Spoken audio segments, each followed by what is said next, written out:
તમે જાણો છો, ઊંઘ એટલે ખાલી આરામ કરવો એટલું જ નથી. એ તો એક કળા છે. આજે આપણે એ જ રહસ્ય ખોલવા જઈ રહ્યા છીએ કે ઓછી ઊંઘમાં પણ જબરદસ્ત એનર્જી અને સ્ફૂર્તિ કેવી રીતે મેળવી શકાય. તો ચાલો, ઊંઘ પાછળના વિજ્ઞાનમાં ઊંડા ઉતરીએ અને એને માસ્ટર કરવાની રીત શીખીએ. ક્યારે એવું બન્યું છે કે 8-8, 9-9 કલાકની ઊંઘ લીધી હોય અને સવારે ઉઠો તો એવો થાક લાગે જાણે આખી રાત જાગ્યા હોઈએ. બધી મહેનત પાણીમાં ગઈ હોય એવું લાગે, નહીં? સાચું કહું તો આ અનુભવ ખૂબ જ સામાન્ય છે, પણ એટલો જ નિરાશાજનક પણ છે. આ સીન તો લગભગ બધાના જીવનમાં બનતો જ હશે. રાત્રે પથારીમાં આરામથી ફોન સ્ક્રોલ કરી રહ્યા હોઈએ અને સમય ક્યાં પસાર થઈ જાય ખબર જ ના પડે. અચાનક ઘડિયાળ સામે નજર જાય તો રાતના 2 કે 3 વાગી ગયા હોય અને પછી સવાર પડે એટલે આંખોમાં બળતરા, મગજમાં ધુમ્મસ અને પેલું વચન જે રોજ આપીએ છે કે કાલથી તો વહેલો સૂઈ જ જઈશ, એ તૂટી જાય છે. આજે આપણે આ જ ચક્કરમાંથી બહાર નીકળવાનો રસ્તો શોધીશું. તો 8 કલાકની ઊંઘ, શું આ ખરેખર જાદુઈ આંકડો છે? ચાલો, આ સૌથી મોટી ગેરસમજ પાછળનું સત્ય શું છે એ જાણીએ. કારણ કે હકીકત એ છે કે સારી ઊંઘનો ખરો ખેલ કલાકો પર નહીં, પણ કંઈક બીજું જ છે. અને સત્ય આ છે, તમે કેટલા કલાક સૂવો છો ને એનાથી બહુ ફરક નથી પડતો. અસલી વાત એ છે કે તમે કેટલી કાર્યક્ષમ સ્લીપ સાયકલ પૂરી કરી છે.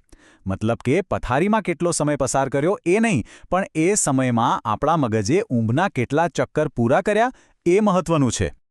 તો હવે સવાલ એ થાય કે આ સ્લીપ સાયકલ આખિર છે શું? ચાલો, આ રહસ્ય પરથી પડદો ઉઠાવીએ, કારણ કે જો આ સમજાઈ ગયું તો સારી ઊંઘનો આખો પાયો સમજાઈ જશે. એકદમ સરળ ભાષામાં સમજીએ, સ્લીપ સાયકલ એટલે લગભગ 90 મિનિટનો એક સમયગાળો. આ 90 મિનિટમાં આપણું મગજ અલગ અલગ સ્ટેજમાંથી પસાર થાય છે. પહેલાં હળવી ઊંઘ, પછી ગાઢ ઊંઘ અને છેલ્લે આવે છે REM સ્લીપ. અને હા, આ 90 મિનિટનો આંકડો બરાબર યાદ રાખજો, કારણ કે આગળ આજ આપણો હીરો બનવાનો છે. આને આપણે 2 ભાગમાં વહેંચી શકીએ. એક છે ગાઢ ઊંઘ, જે આપણા શરીર માટે છે. સમજો કે આ એક બોડી વર્કશોપ છે, જ્યાં સ્નાયુઓનું રિપેરિંગ થાય છે, રોગપ્રતિકારક શક્તિ મજબૂત બને છે અને એનર્જીની બેટરી રિચાર્જ થાય છે. અને બીજું છે REM સ્લીપ. આ છે આપણા મગજ માટે. અહીં મગજ પોતાને રિફ્રેશ કરે છે, યાદોને ગોઠવે છે અને આપણી ક્રિએટિવિટી અને ફોકસને શાર્પ કરે છે. એટલે શરીર અને મગજ બંનેને રિચાર્જ કરવા માટે આ બંને સ્ટેજ ખૂબ જ જરૂરી છે. ચાલો, હવે આપણે સીધા એક્શનમાં આવીએ. હવે આપણે એ 5 પગલાંની સિસ્ટમ વિશે વાત કરીશું જે વિજ્ઞાન પર આધારિત છે અને આ સ્લીપ સાયકલને આપણા ફાયદા માટે કેવી રીતે વાપરવી એ શીખવશે. આ છે એ 5 સ્ટેપ્સ. પહેલું, તમારો સમય નક્કી કરો.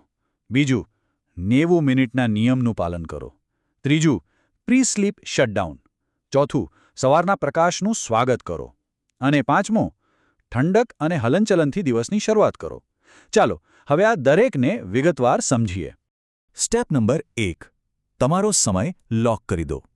આનો મતલબ છે કે દરરોજ એક જ સમયે સૂવા જવાનું અને એક જ સમયે ઉઠવાનું.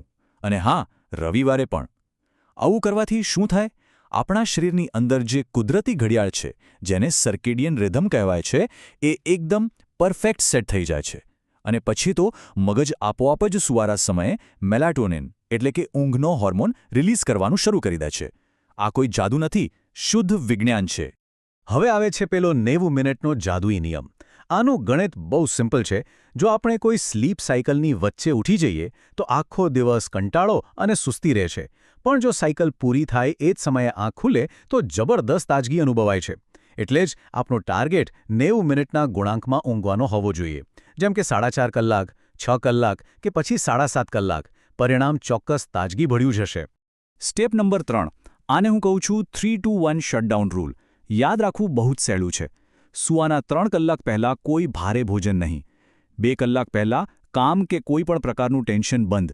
અને સૌથી ઇમ્પોર્ટન્ટ, સૂવાના 1 કલાક પહેલાં બધી જ સ્ક્રીન, મોબાઈલ, ટીવી, લેપટોપ બધું બંધ.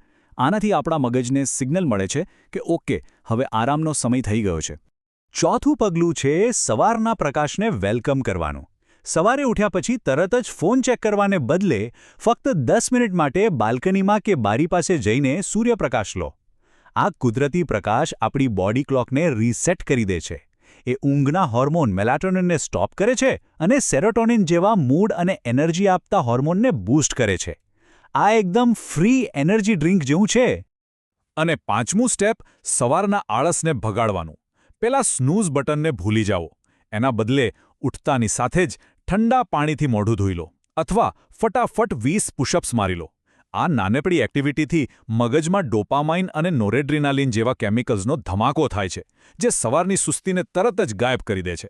ફક્ત 3 મિનિટમાં એનર્જી લેવલ આસમાને પહોંચી જશે. સારું, તો આ તો થઈ બેઝિક સિસ્ટમ. હવે જે લોકો પોતાની ઊંઘને એકદમ નેક્સ્ટ લેવલ પર લઈ જવા માંગે છે, એમના માટે આ રહી કેટલીક એડવાન્સ ટિપ્સ. આ વાત જરા ધ્યાનથી સાંભળજો. મોડી રાત્રે પીધેલી કોફી કે ચા તમારી ગાઢ ઊંઘને 30% સુધી ઘટાડી શકે છે. એટલે જ એક નિયમ બનાવી લો: બપોરે 2 વાગ્યા પછી કોઈ કેફીન નહીં, કારણ કે કેફીન આપણા મગજમાં એડેનોસિન નામના કેમિકલને બ્લોક કરી દે છે, જે આપણને ઊંઘનો અહેસાસ કરાવે છે. સારી ઊંઘ માટે તમારા બેડરૂમને એક પરફેક્ટ સ્લીપ કેવ એટલે કે ઊંઘની ગુફા બનાવવી જરૂરી છે. મતલબ કે રૂમ એકદમ અંધારો, ઠંડો અને શાંત હોવો જોઈએ. આદર્શ તાપમાન છે 18થી 20 ડિગ્રી સેલ્સિયસ. બ્લેકઆઉટ પડદાનો ઉપયોગ કરો અને બહારના અવાજથી બચવા માટે વ્હાઇટ નોઇઝ જેવી કોઈ એપ પણ વાપરી શકાય. અને છેલ્લે આ રહી 2 પાવર ટિપ્સ. પહેલી, સપ્લિમેન્ટ સપોર્ટ.